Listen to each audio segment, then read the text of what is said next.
폐를 일으킨 게 뭐냐면 조선의 주자학입니다. 자, 주자학은 언제 들어오느냐?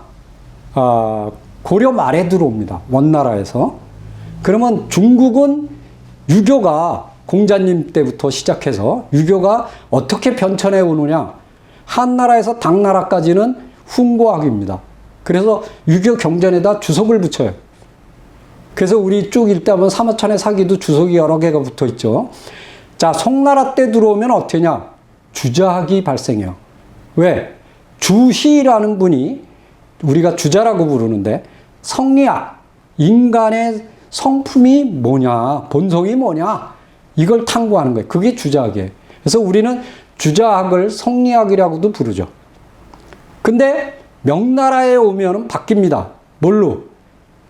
근데 그거 알아서 뭐 할 건데? 그래서 우리가 정치를 하는 이유가 뭐냐? 인민들이 잘 살아요. 백성을 잘 살게 하는 거예요. 그러면 공리공단만 한다 그러고서 이 나라가 잘 되냐? 아니다. 지행합일. 알면은 행해야 된다. 이게 양명학이에요. 왕양명이라는 분이 이제 저기 한 건데. 자, 청나라 때 오면 뭐로 바뀌냐? 고중학으로 바뀌어요. 자, 이게 유교 경전이 있는데 이게 진짜야? 가짜일까? 왜 그러냐면 저는 이제 깜짝 놀란 게 이렇게 논문을 쓸 때 사마천의 사기 우리 이렇게 쓰면은 한국 고대사에서는 끝나요. 근데 그분은 대만대학에서 박사를 한 분이에요. 근데 그분이 딱 그러더니 아니 오 선생 사마천의 사기 이게 뭐야? 판본을 써줘야지. 선생님 그 판본이 뭡니까? 그랬더니 아니 사기의 판본이 한두 개인 줄 알아? 몇십 개라는 거예요. 다 틀리대요. 우린 그걸 몰랐죠. 이게 고중학이에요. 이게 조선시대에 청나라에서 유행했던 유교입니다. 그러면 우리가 고려 말에 안양이 공자님의 그 책하고 화상을 이렇게 이제 얻어서 왔어요. 원나라에서. 그래갖고 이제 백이정이라는 사람하고 같이 연구를 해서 이재현, 이곡 이렇게 쭉 흘러갑니다. 여러분들이 잘 아는 정몽주까지 왔어요. 그 제자가 길제예요. 자, 정몽주는 죽었고, 마저 죽었고, 이방원에게. 그리고 길제는 낙향을 했습니다. 어디로? 자기 고향인 선산으로. 그래서 제자를 키웠어요. 그 제자가 누구냐면 김숙자예요. 그 김숙자가 자기 아들을 키웠어요. 그게 누구냐? 김종직이에요. 이걸 뭐라 하냐면 살인파라 그러는 겁니다. 김종직이 정계에 등장하기 시작했어요. 제자들하고. 그래서 이제 살인파가 나타나는 거예요. 그러다가, 김종직이는 나중에 그 연산군이 부관 참시, 관을 꺼내서 시체를 톱으로 쓸어버렸죠. 예.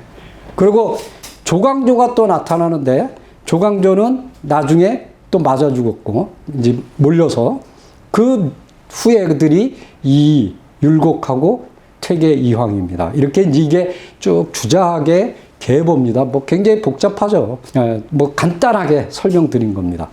근데 문제는 뭐냐면 중국에서는 이렇게 유학이 끊임없이 변천하고 발전해 나가는데 우리나라는 딱 주자학으로 픽스.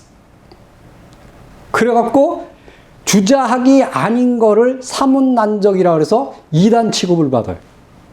그래서 심지어는 양명학이 들어왔어요. 우리나라 때. 어차피 옆에 사니까 옆 동네에서 들어온 거죠. 근데 그것은 주자학에 눌려서 강화도에 정제두라는 분이 이제 저기 했는데 그 제자들하고 이렇게 몇몇이 공부하다 끝났어요.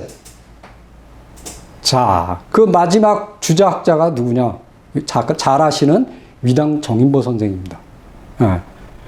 그리고 이제 우리 도산한창호 선생님을 보면은 그 사상이 무실력행입니다. 무실력행. 흥사단. 이게 뭐냐면 양명학 사상이에요. 자, 그 다음에 이제 고중학이, 청나라 때 고중학이 또 들어왔어요. 거기에 이제 영향을 받은 게 실학입니다. 예를 들면 뭐냐? 김추사, 김정희가 북한산에 올라가서 그 비석을 판독해갖고 이것은 신라 진흥왕의 순수비다. 라고 밝힌 거예요. 고중을 한 겁니다. 고중. 예. 이런 게 이제 고중학이에요. 근데 이런 것들이 별로 날리지를 않았어요. 우리나라에서는. 그냥 오로지 주자학. 그러니까 주자가 신이 된 거죠. 자, 그리고 일본은 그러면 어떻게 됐냐? 강항이라는 분이 태계 선생의 제자예요. 이순신 장군한테 그 식량, 군량미를 대주로 이렇게 달구지를 이렇게 끌고 가다가 일본의 포로가 됐어요. 그래 갖고 일본에 있었는데 그 유명한 대학자가 끌려왔다는 소식을 듣고 스님들이고 학자들이고 다 와서 그 제자가 됐어요. 다 배운 다음에 어떻게 우리 스승이 포로로 있을 수가 있느냐. 돌려보내야 된다. 그래갖고 이제 그 제자들에 의해서 이제 이렇게 가는데 나 혼자 갈 수 없다. 포로들을 풀어다오. 그래갖고 이제 데리고 이렇게 돌아왔습니다. 간양록이라는 책을 썼어요, 이분이. 그런데 이분이 탄핵을 받았어요. 그래서 귀양 갔어요. 왜 포로가 됐냐? 아니, 포로된 것도 죄입니까? 이게 조선시대예요. 자, 주자학의 병폐. 아까 설명드렸죠. 이제 오은리 주자. 오은리 주자예요. 왜냐면 유교의 최고봉이 누굽니까? 공자잖아요. 그러니까 오은리 공자 이러면 이해가 돼요. 근데 오은리 주자예요. 이제 이게 버전이 바뀌어 나가는 거예요. 그리고 주자 외에는 아니에요. 다 X예요. 그게 사문난제. 그러다 보니까 어떻게 하냐면 획일화가 일어나는 거예요. 그리고 교조화돼, 교조화. 거의 종교화되는 거예요. 신앙화. 그러다 보니까 어떻게 되냐? 다양성이 사라져요. 그러면 어떻게 하냐? 국제적 감각이 사라지는 거예요. 그리고 붕당정치라는 것이 생기는데 여러분들이 일제시대에 이거를 갖다 붕당정치를 사색당파다. 그랬고 일본인들이 한국인들은 이 파당성이 강하다. 왜냐? 사색당파로 니네 나라가 망했지 않느냐. 근데 사실은 그거는 아니거든요. 근데 뭐 망하는 여러 조건들이 있는데 이것이 이제 큰 역할을 한 거는 사실이에요. 근데 붕당과 이 사색당파는 파당 정치죠. 근데 도리어 파당 정치는요, 이분들이 아니에요. 지금이에요, 지금. 왜냐면 이분들은 첫째 지조가 있어요. 그 다음에 정강 정책이 있어요. 지금은 그게 없잖아요. 여기 있다가도 절로 가고, 막 넘나들어요. 넘나들고 자기의 이권을 위해서는 하루아침에 표본하고, 그런 게 있거든요. 그러니까 도리어 이러한 정치가들은, 그 철새 정치인들은 이거를 욕할 수가 없는 겁니다. 자, 근데 이제 제일 병폐를 일으킨 건 누구냐? 송시열이죠. 송시열이 노론이 독주하면서 그리고 이제 거의 교조화 시켰다. 이렇게 이제 생각하면 됩니다. 근데 제일 중요한 거는 첫 번째, 명분론입니다. 자, 우리가 명나라가 우리를 도와줬지 않냐? 임진왜란 때. 그 다음에 예론. 예를 갖고 또 싸워요. 서로. 다 공리공단입니다. 그럼 백성들의 삶하고 상관이 있느냐? 전혀 없습니다. 민생하고 상관이 없어요. 자기네들 정권 다툼이죠. 자, 그래서 거기 제가 틀렸는데 문치입니다. 문치. 문치로 치우쳐져서 국력이 쇠락해지고 국제 감각이 사라진 거죠. 그래서 나온 게 뭐냐? 임진왜란. 여러분들이 잘 알죠? 김성일이하고 황윤길이가 일본에 건너갔어요. 정말로 전쟁을 일으킬 것 같으냐? 황윤길이가 와서 김성일이가 그랬습니다. 그자는 생긴 것이 원숭이와 같아서 전쟁을 일으킬 만한 인물이 못 됩니다. 그러니까 황윤길이 뭐라 하는지 아세요? 그가 생긴 거는 그렇게 생겼는지 몰라도 그의 눈에서 빛이 나오고 형용하고 틀림없이 머지않아 조선을 칠 것입니다. 방비를 하셔야 됩니다. 근데 오랜 기간 조용했잖아요. 아마 조선이라는 나라가 고려하고 맞바꿨으면은 아마 사라졌을 거예요. 굉장히 태평했어요. 그러다 보니까 그냥 좋은 게 좋은 거예요. 불안한 게 싫은 거예요. 그래서 무시하다가 심지어는 율곡 선생이 얘기한 10만 양병설까지도 무시해버렸어요. 그러다 보니 군대가 뭐 거의 엉망이죠. 예.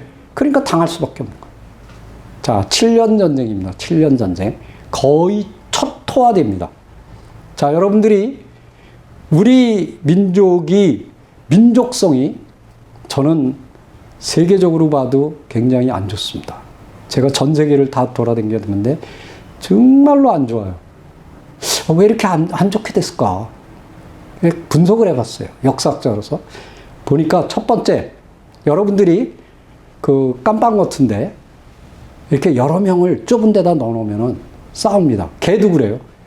우리가 좁으면 스트레스 쌓이기 때문에 서로 싸웁니다. 우리가 만주를 잃어버리다 보니까 이게 으르렁대는 거예요. 그리고 이게 좋아요. 그냥 멍청하면 그러고 사는데 머리들은 되게 좋습니다. 지금 중국 가봐도 그래요. 중국 가도 조선족들이 머리가 제일 좋습니다. 그러니까 이게 남을 헐뜯고 이렇게 되는 거예요. 좁다 보니까. 예. 근데 이게 언제 그랬을까? 그랬더니 보니까 임진왜란 이후더라고요. 그때부터 이게 민족성이 정말로 거의 이렇게 바닥을 치면서 나가더라고요. 가장 극악해지는 게 언제냐? 6.25죠, 6.25. 자, 그리고 이제 일제시대. 예, 이게 이제 거의 변질화돼 버립니다. 자, 그리고 병자호란을 보시면은, 우리 아까 말씀드렸지 않습니까? 금나라는 보면은 고려를 조상의 나라로 섬긴다 그랬어요. 근데 그걸 오랑캐라고 배척했잖아요. 마찬가지예요.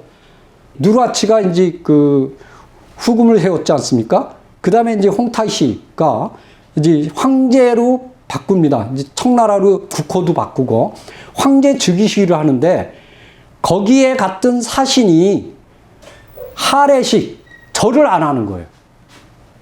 그래갖고 강제로 꿇어 엎드리게 만들었습니다.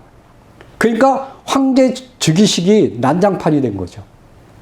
그래서 다시 쳐들어와서 삼전도에서 굴욕을 당하면서 거기서 저기 합니다. 그 다음에 더 중요한 거는 아까도 설명해 드렸죠.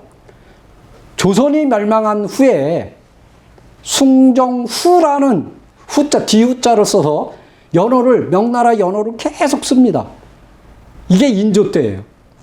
자, 그 다음에 이제 대보단이라는 걸 숙종 때 우리가 창덕궁 뒷뜰에다 만들어 놓고 몰래, 중국 몰래 명나라 황제의 제사를 드려요. 좀 웃기지 않아요? 중국에서도 안 드리는 제사를 이미 망해버린 나라를 제사를 드려주는 거예요. 왜? 우리 도와줬다고. 임진왜란한테. 그러면서 뭐냐면 지금은 청나라라는 오랑캐가 저 중국에 있는데 명나라가 사라졌으니 우리가 중하다. 그래서 뭐라 그러냐면 소중하래요. 소중하. 이게 영조 때입니다. 네, 이게 주작이에요. 자, 보세요. 이게 연표입니다. 자, 여기 잘 보시면은 여기 요때 명나라가 멸망합니다. 1644년. 1645년. 쓸 게 없죠? 왜 뭐라고 썼어요? 숭정, 후, 을묘. 왜? 1년에 1년. 원년 되는 거예요. 이 정도로 정말로 한심한 거예요. 그 다음에 여러분들이 특히 노인분들이 아주 금과옥조로 하는 게 뭐냐? 족보입니다. 족보. 그래서 이제 제가 관심이 있어서 족보를 조금 공부해서 많이는 못했어요. 이제 역사학자니까 필요해서 했는데, 자, 우리가 성씨라고 얘기했다. 성하고 씨. 그럼 성은 뭐고 씨는 뭐냐? 우리는 이렇게 구분이 별로 없어요. 그래서 이제 김에다 또 이게 성입니다. 여기다가 씨자를 붙여 김씨, 이씨 이렇게 붙여. 이건 우리나라고. 중국은요, 귀족들이 고대에 성이 있고 씨가 있고 이름이 있어요. 성, 씨, 명 이렇게 세 가지가 있어요. 일본의 예를 들어 드릴게요. 소와 마자. 그러면 소와 마자 그 다음에 신자를 붙여요. 이게 뭐냐면 계급이에요. 벼슬이에요. 벼슬. 네. 이게 성이고 요거 앞에 건 씨입니다. 요건 성이에요. 그러니까 일본은 그게 성씨 제도를 정확하게 관제로 만들었어요. 이게 계급입니다. 계급. 자, 근데 제가 어떤 보학을 잘하는 분이 그 얘기를 하시더라고요. 뭐 종친회 이러니까 여보게 자네는 성씨가 뭔가? 오씨입니다. 오씨에서 왕이 나왔나? 그러더라고요. 예? 어르신 그게 무슨 말씀이에요? 왕이 나온 집안만 마루종자를 쓰는 거네. 다른 거는 그럼 다른 건 뭐라고 불러요? 그건 화수애라고 부르는 거야. 종친애라고 부르면 안 돼. 그러니까 김해김씨, 경주김씨, 왕들이 나왔죠. 가야왕, 신라왕, 그다음에 전주이씨. 이건 종친애예요. 근데 나머지는 화수애라고 불러야 된대요. 저도 몰랐습니다. 근데 맞는지 안 맞는지 그분이 뭐 그쪽에 이렇게 거의 정통한 분이니까 만든 것 같아요. 근데 옛날에는 귀족만 성을 가졌어요. 옛날에는 왕만 가졌고, 그 다음에 귀족만 가졌어요. 이 귀족이 성을 갖기 시작한, 이제 이렇게 쭉 퍼진 게 고려 때입니다. 왜? 고려 때 오면은 문벌 귀족이라는 게 생깁니다. 귀족 정치예요.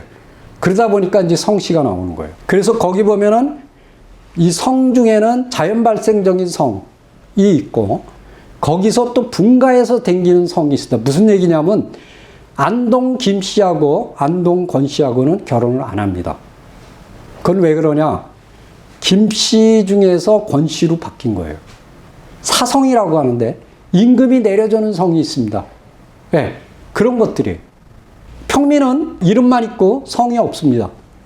왜 이걸 가장 중요하게 설명하는데, 고양시에 가면은, 이제 그 고양시 이렇게 넘어가는 고갯길에 거기에 가면 이렇게 비석이 하나 있습니다.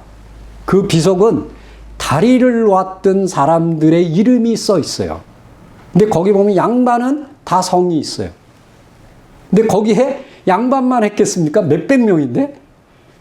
그래갖고 끌어다가 평민을 썼어요. 몇백 명을. 근데 그 사람들 이름까지 다 적었었어요. 근데 여기 한번 보세요. 여기.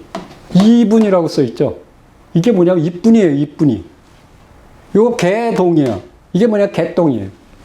왜냐하면 이두로 쓴 거예요. 이두로. 재밌죠? 근데 이건 성이 없는 거예요. 이게 조선시대. 자, 그러면은 평민들이 성을 가지기 시작한 건 언제냐? 갑오경장 때입니다.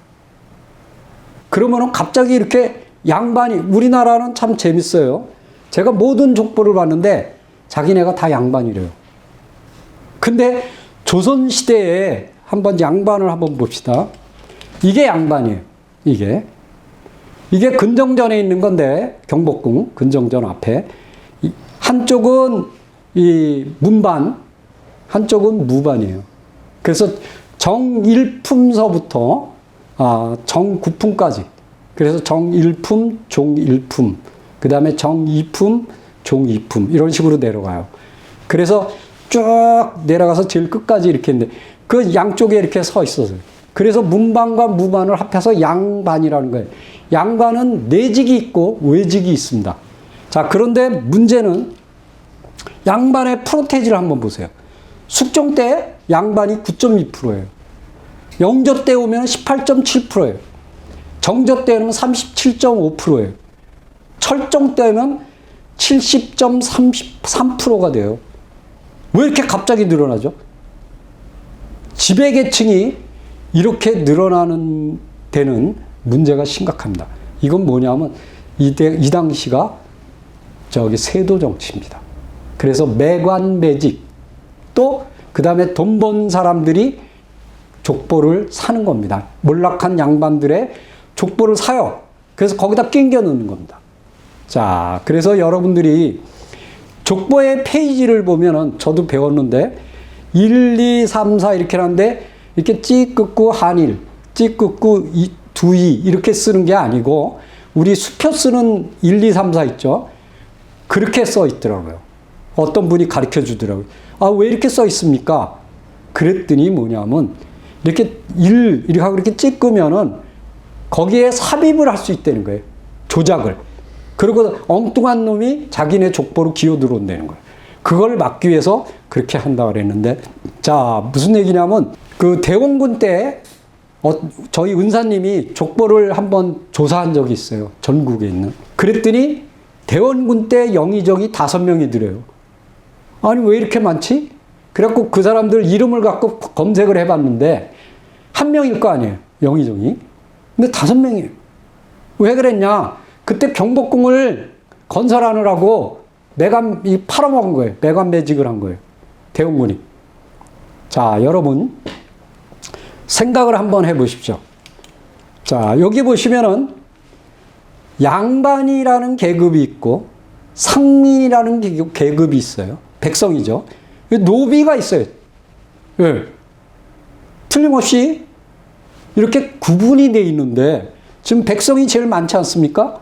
양반이 제일 작고 이게 맞아요. 근데 갑자기 늘어나는 거예요. 예. 그리고 모든 족보를 보면은 다 양반이래. 그러면 아까 제가 보여드렸죠? 여기 상민하고 노비가 더 많은데 우리 족보 중에 내가 노비 출신이다라고 돼 있는 사람이 있습니까? 없어요. 그런 족보 하나도 없어요. 그리고 내가 쌍민 출신이다. 내가 여기에 또 상민하고 양반 사이에 또 하나가 있어요. 중인이라고 있어요. 없어요. 중인 계급도 없어요. 한의사 같은 거 중인이거든요. 근데 양반, 중인, 상민, 노비 이렇게 돼 있거든요. 천민이죠. 그런 게 없다는 거예요. 그러면 이런 엉터리 족보가 어디 있습니까? 아니, 여러분들이 생각을 해보세요. 100% 지배계급이라는 사회가 있습니까? 없거든요. 근데 영국이나 외국에 보면 스미스라는 성이 있어요. 스미스. 그럼 이 스미스라는 성이 뭐냐? 대장장이에요. 대장장이라니까요. 우리가 일본에도 보면 다나카라는 성이 있어요. 예. 전중이요. 가까운 데 살아요. 그럼 뭐 했을까요? 농사꾼이죠. 어떤 사람은 뭐 이렇게 저 몇 산자 밑에 아래 하자 산 밑에 살아요. 그럼 뭐 하겠어요? 나무꾼이죠. 뭐 이렇게 재밌게 풀이가 돼요. 금방 떠올라요. 근데 우리는 다양반이라는 거예요. 그래서 나는 그걸 보고 역사학자로서 야 이건 완전히 정말 가짜뉴스다. 가짜뉴스. 그래서 그 한번 캐봤어요. 야 도대체 이게 왜 이렇게 됐냐. 그랬는데 족보가 언제 발생이 되느냐. 아까 말씀드렸듯이 고려 문벌 귀족에서부터 시작이 되는데 이제 그거는 지금 전해지는 게 없어요. 그러면 제일 오래된 족보가 뭐냐. 성종 7년에 남아있는 안동권 씨의 성화보라는 족보입니다. 이게 제일 오래됐어요. 근데 성종 때가 왜 중요하냐면 조선시대를 관통하는 법전이 있습니다. 그게 뭐냐면 경국대전이에요. 이때부터 완전히 픽스가 되는 거예요. 딱 조선이라는 그 룰이 딱 패러다임이 딱 픽스가 되는 게 경국대전이에요. 그게 성종 15년에 완성이 되거든요. 거의 궤를 같이 한다. 그러면서 그 이후로 계속 초기 중기에는 이제 족보가 이제 만들어지기 시작한데 대부분이 뭐라고 써 있냐? 딱 펼치면 서문 쫙 시조 부분에 들어가면 다 중국에서 왔대요. 근데 재밌는 게요. 제가 역사학자니까 잘 알 거 아니에요. 너무너무 웃기는 게 중국인하고 우리하고 틀리거든요. 여러분들 중국 많이 가보셔서 알 거 아니에요. 틀려요. 근데 더 재밌는 사실이 뭔지 아세요? 여기는 안 써놨지만 산동에 가면은 우리하고 비슷합니다. 산야가 비슷하고 충청도하고 비슷해요. 이렇게 아주 구릉이에요. 구릉지대. 벌판이 쫙 전개되고 바닷가고. 근데 우리 그 중국인들은 몽골 반점이라 그러죠. 근데 저는 몽골 반점이라고 부르기 싫고 뭐 조선 반점 이렇게 부르고 싶은데 뭐 예를 들면 몽골은 13세기에 생긴 나라잖아. 내가 그랬어요. 몽골학자 보러. 야, 그거 몽골 반점 맞냐? 그러니까 맞대. 맞긴 뭘 맞아. 니는 13세기에 생긴 나라고 짜셔 우리는 BC 2343년 전에 생긴 나라인데 누가 하랩이야? 좀 몽골 애가 막 웃더라고요. 말을 못해. 그러니까 몽골 반점이 아니지. 그건 서양 애들이 붙인 이름이에요. 근데 문제는 푸른 반점, 뭐 그냥 학술용어로 푸른 반점. 이 푸른 반점이 남미에도 나옵니다. 그러니까 몽골리안이죠. 그 다음에 터키, 여기 다 나와요. 그런데 문제는 중국에는 없어요. 근데 백제사 하는 분이 제자들을 데리고 산동을 갔는데 너무 궁금하니까 신생아시를 갔어요. 그래갖고 이제 좀 커미션을 주고 제자들하고 같이 10명이 있는 거예요. 신생아가. 다 엎었어요. 다 있는 거예요. 다 푸른 반점이 10명이 다 있어요. 중국에서는 있을 수도 없는 얘기입니다. 이 얘기는 뭐냐? 산동 지역이, 자, 첫 번째, 동이족이 있었죠. 그 다음에 백제가 나가서 거기를 다스렸어요. 백제 시대에. 백제는 해양 강국입니다. 인도까지 갔다 왔거든요. 네. 겸익이라는 스님을 자기 백제 배를 태워서 인도까지 갔다가 그 배로 다시 되돌아왔어요. 스님들도 모르더라고. 제가 논문까지 썼어요. 자, 그랬는데 그 정도로 해양 강국입니다. 그리고 그것이 사라지고 나서 고구려의 유민인 이정기라는 장군이 거기다가 이제 거기를 다스리고 있었는데 그 후손이 나라를 세웠어요. 제 나라. 그리고 당나라하고 싸워요. 그걸 토벌하던 사람이 누구냐? 장보고예요. 그래서 그 후에 장보고가 거기를 장악하고. 그러니까 지금 보세요. 지금도 조선족이 거기 되게 많이 살아요. 왜? 우리하고 제일 가까우니까. 자, 그러니까 우리 피가 계속 거기에 흐르고 있는 거예요. 굉장히 중요한 사실입니다.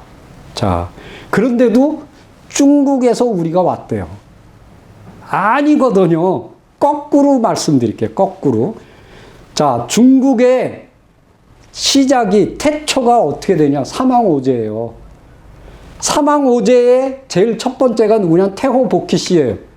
복희씨가 풍씨예요. 풍씨. 신농씨가 강씨예요. 사망오제가 다 뭡니까? 동이족이잖아요. 그러니까 중국의 성씨가 시작된 건 누구냐? 동이족입니다. 우리 피부치. 우리가 성을 뿌려준 거야. 근데 그거는 까먹고 지금 와서 거꾸로 중국에서 왔다고 얘기하고 있어요. 그걸 또 자랑스럽게 여겨요. 대단히 자랑스럽게 여깁니다. 그래서 이제 제가 이런 강의를 하면은 거의 흥분하는 분들이 무지무지하게 많을 거예요. 네. 근데 그렇지 않습니다. 이게 역사적 팩트고 사실입니다. 그래서 사실과 진실의 차이가 이렇게 다른 겁니다. 자, 규원사라는 책이 있습니다. 여러분들이 뭐 이렇게 열광하는 환단곡이라는 책도 있지만은 규원사라는 책도 있습니다. 단기고사라는 책이 있는, 또 세 권이 가장 중요한 건데, 이 규원사라는 책은 누가 썼는지 몰라요. 아까 설명드렸죠? 우리나라 역사책을 쓰면은 잡혀갑니다. 끌려가요. 그래서 이 사람이 자기 호를 쓴 거예요. 호. 부계가 호입니다. 자기 본명을 감췄어요. 숙종 때입니다. 1795년. 이 사람이 무슨 얘기를 하냐면, 내가 평양을 거쳐서 신의주에 갔는데, 통군정에 올라서, 압록강이죠. 압록강가에서 저 요동벌판을 바라보니, 정말 광계가 무량하죠. 저 압록강을 건너가면, 이제는 남의 땅이다. 우리 땅이 아니에요. 뺏겼으니까. 아, 슬프다. 우리 조상이 살던 옛 강토가 남의 손에 들어간 지 1000년이 됐구나. 그렇잖아요. 그 해독이 날로 심하여 옛날을 그리워하고 오늘을 슬퍼하니 안타까움을 금할 수가 없구나. 이분은 민족주의자 같아요. 주작자가 아니야. 그래서 우리의 옛 경전과 역사가 여러 번의 병화로 흩어지고 사라져버린 바 되었으니, 그러다가 후세의 고루한 자들, 누굽니까? 사대주의자들, 주작자들이 중국 책에 빠져서 주나라, 중국이죠. 주나라를 높이고 사대주의만 옳은 것이라 하여 우리의 근본을 세우고 내 나라를 빛날 줄을 몰랐도다. 막 강타하는 거예요. 정말 이런 조상을 돋대는 거에 대해서 저는 정말 만족합니다. 그래도 다 썩지는 않았구나. 자, 고려 이후에 조공을 바치는 사실일 수백 년을 보냈는데 이것을 한탄하지는 않고 도리어 청나라한테 삼전도에 나와서 무릎을 꿇은 거를 이를 갈면서 불구대천지 원수라고 욕을 하고 있는데 무슨 까닭이뇨? 거꾸로 물어보는 거예요. 한심하다 이거예요. 만일 내가 장수를 누린다면 이 역사를 제대로 써서 완성을 하고 선구적인 역할을 할 텐데 슬프다. 후세의 내 책을 지금 자기가 쓴 책을 붙들고 우는 사람이 있다면 내 넋이라도 기뻐하리라. 기뻐할 것 같아요. 제가 있지 않습니까? 이렇게 제가 여러분들한테 공포를 해드리잖아요. 북의 선생의 이 슬픈 마음을 조금이라도 달래드리고 싶습니다. 자, 박지원을 보겠습니다. 열하일기. 그 열하라는 데가 북경은 더워요. 여름이 되면. 그래서 여름에 피서를 갑니다. 이렇게. 그래서 그 열하라는 곳이 서늘하거든요. 거기에 이제 궁이 있어요. 지금은 이제 숭덕이라는 곳인데 거기에 이제 그 북경을 연행사로 쫓아갑니다. 이제 갔는데 북경이 없는 거예요. 황제가. 청나라 황제가. 그래서 열하까지 또 가야 돼요. 그래서 열하까지 갔다 오면서 쭉 쓴 겁니다. 그래서 이분이 이제 그 요동벌을 지나면서 그걸 이제 쓴 거예요. 후세 사람들이 지역의 경계를 자세히 밝히지 않고 망령때의 한사군의 땅을 가져다가 압록강의 안쪽에 끌어넣어서 억지로 구차하게 사실을 만들고 다시 폐수를 그 안에서 찾으려고 하여 압록강을 폐수로 하고 혹은 청천강을 폐수로 하고 혹은 대동강을 폐수로 하여 조선의 옛 땅을 싸우지도 않고 축소시켰다. 지금을 욕하는 겁니다. 지금을. 지금 사람들 잘 들어야 돼요. 한나라 이래로 중국에서는 말하는 폐수가 일정치 않았고 또 우리나라 사람들도 반드시 지금의 평양을 기준으로 삼아 분분히 폐수의 자취를 찾는다. 이것은 다름이 아니라 중국 사람은 요동의 왼쪽의 땅을 통틀어 폐수라 하므로 그 거리가 서로 맞지 아니하여 사실이 많이 어긋나는 것이다. 즉 가짜뉴스다 이거죠. 그러므로 고조선과 고구려의 옛 강력을 알려면 우선 여진을 우리 경계에 넣고 우리 피 붙이니까 우리 경계에 넣고 그리고 우리를 부모의 나라라 그랬잖아요. 다음에 왜냐면 자기네 시조가 고려에서 갔다 그랬어요. 김씨예요. 경주 김씨예요. 자, 다음에 폐수를 요동에서 찾아야 된다. 정확하죠. 팩트입니다. 그러니까 이분이 대단한 거예요. 왜 식지로 갔다 왔으니까. 다른 사람은 안 갔거든요. 이분은 갔다 온 거예요. 거기를. 저처럼. 저는 비행기 타고 갔지만. 자, 이것이 확정된 다음에야 강령기 분명해진 다음에야 고금 옛날과 지금의 사실이 들어맞을 것이다. 평양이 본래 요동에 있던 것인데 폐강과 폐수와 함께 그 이름이 이곳저곳 들쑥날쑥 옮겨진 것이다. 후세의 옹졸한 선비가 지금이죠. 평양의 옛 이름을 그리워하며 부질없이 중국의 역사책, 조작된 역사책이죠. 그걸 믿고 수나라와 당나라의 옛 서적을 끌어다가 이것이 폐수요, 이것이 평양이다라고 한다. 지금의 대동강을 폐수라고 말하는 사람은 틀림없이 자기의 강토를 스스로 줄인 것이다. 정말 대단한 분이에요. 탁견입니다. 정말 박수 치고 싶어요. 이런 조상이 있다는 거에 대해서.